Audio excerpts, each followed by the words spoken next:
It's time to make my Christmas cards, and I do not want to spend any more money on seasonal craft supplies. So this month I have a series of videos where I'm going to take you along with me as I shop my stash and show you creative ways to use your ordinary card making supplies to make stunning but simple handmade greeting cards to send to your friends and family. Let's get into it. A Christmas card doesn't always have to have Santa, a Christmas tree, and be red and green.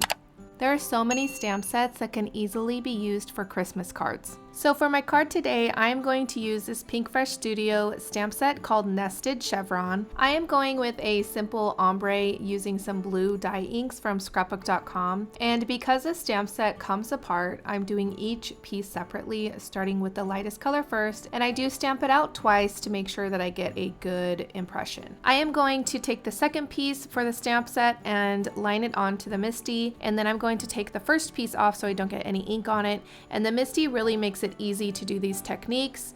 I'm going to go in with Lagoon Blue for the second color and stamp it out twice. I am going to take the third piece and line it onto the MISTI, and I'm going to take the second piece off so I don't get any ink transfer. I'm going to stamp it out twice with the color Coastal Storm from scrapbook.com. Now I'm going to take a Christmas sentiment that says "Believe in the Magic of Christmas" and stamp it out with some VersaMark ink. I am going to be using some super fine gold embossing powder from Ranger. I love this stuff, and I think adding a metallic color to the card really makes the card look elegant and perfect for Christmas. Now it's time for some splatters. You all know I love my splatters, and I'm going to be using some gold alcohol ink for this. I also flip the paper around so that I don't get all of the splatters going the same way. I love mixing a little bit of non-traditional with traditional for my Christmas cards, and I would love to know what your favorite is. Do you create traditional cards or non-traditional cards? Or do a little bit of both like me? I hope I have inspired you to look at your stash a little differently so you can get the most out of your supplies. I have so many more techniques and tips to share with you, so be sure to check out the short playlist right here.